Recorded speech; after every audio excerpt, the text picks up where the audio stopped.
ہمارا جہاں بھی جانا ہوا، مختلف ممالک میں جانا ہوا، تو وہاں پر ہم نے دیکھا کہ بہت ساری جگہوں پر خصوصاً علماء کرام میں دینی طبقات کے اندر درسقرآن.com کی بہت مقبولیت تھی۔ بہت سارے نوجوان تھے، بہت سارے لوگ تھے جو درسقرآن.com کے جو پروگرام تھے باقاعدہ اس کو دیکھتے تھے۔ تو ہم ان سے پوچھتے تھے کہ آپ نے یہ چیزیں کہاں سے سیکھی؟ وہ بتاتے تھے مختلف چیزوں کے نام، تو ان میں بتاتے تھے کہ درسقرآن.com پر ہم نے فلاں عالم دین کا یہ بیان سنا تھا، مفتی تقی عثمانی صاحب کا سنا تھا، فلاں کا سنا تھا، فلاں کا سنا تھا، اور اس سے ان کو بہت زیادہ فائدہ ہو رہا تھا۔ حدیث پاک میں آتا ہے من سن سنتا حسنتا فعمل بها فلہ اجر مثل عاملہ، جس شخص نے کوئی اچھا طریقہ ایجاد کیا اور دوسرے شخص نے اس پر پھر عمل کیا اور پھر آگے اس کو ترغیب دی کو اس کو بھی اتنا ہی ثواب ملے گا جتنا کام کرنے والوں کو۔ تو درس قرآن پر جس طرح مختلف علماء کرام آتے ہیں، ہر طبقے کے لوگ آتے ہیں، یہاں پر دین کی بات کرتے ہیں، ترقی کی بات کرتے ہیں، وطن کی خوشحالی کی بات کرتے ہیں، اچھی باتیں آپ کو بتاتے ہیں، آپ یہ خود سنتے ہیں اور پھر آگے اس کو پھیلاتے ہیں، آگے اس کو شیئر کرتے ہیں، تو جتنا ثواب ان کو ملے گا اتنا ثواب ہی آپ کو ملے گا۔ کوئی واٹس ایپ پیج ہے، اگر وہاں پر کوئی اچھی چیز ہے آپ شیئر کریں گے، دوسرے لوگ دیکھیں گے تو آپ کو بھی ثواب ملے گا۔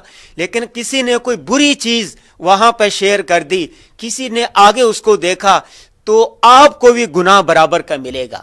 اس کو کہتے ہیں گناہ بے لذت۔ چلے آپ تو واٹس ایپ پر، فیس بک پر کوئی چیز غلط چیز دیکھ رہے تھے، آپ کو گناہ ملا تو چلو تھوڑا بہت آپ کو کوئی مزہ بھی آ گیا ہوگا، لیکن آپ نے جو آگے شیئر کیا، وہ آپ کے شیئر کی ہوئی چیز دوسرے نے دیکھی، دوسرے نوجوان نے دیکھی اور وہ دیکھ رہا ہے، اس کا گناہ اس کو تو ملے گا، آپ کو بھی گناہ ملے گا۔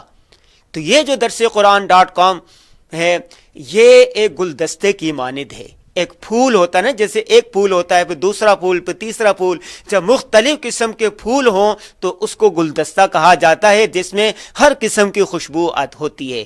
تو یہاں پر درسقرآن.com پر ہر قسم کے آپ کو معلومات ملتی ہے، ہر قسم کے عالم دین کی بات آپ کو سننے کو ملتی ہے۔ تو درسقرآن.com کو آپ غنیمت جانیں۔ وہاں پر میں نے دیکھا تو اس کی بہت زیادہ اہمیت تھی، اس کو لوگ آگے شیئر کرتے تھے۔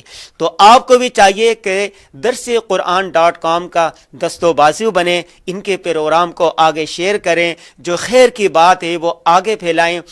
تو حدیث پاک میں یہ بھی آتا ہے رب مبلغین او عام سامعین، بہت ساری باتیں ایسا ہوتا ہے کہ جو انسان خود کہہ رہا ہوتا ہے، لیکن جو دوسرا سننے والا ہوتا ہے وہ اس سے زیادہ اس پر عمل کرتا ہے۔ ایک بات میں نے کہہ دی، آپ نے چند لوگوں نے سنی، آپ میں سے کسی نے کوئی بات اس کو آگے شیئر کر دیا، اور سننے والوں میں سے بعض ایسے ہوں گے جو ہم سے زیادہ عمل کرنے والے ہوں گے، تو اس کو زیادہ ثواب ملے گا۔ تو یہاں کے جو پروگرام ہوتے ہیں آپ ان کو آگے شیئر کرا کریں، خیر کی بات آگے پھیلایا کریں، نیکی کی بات آگے پھیلایا کریں۔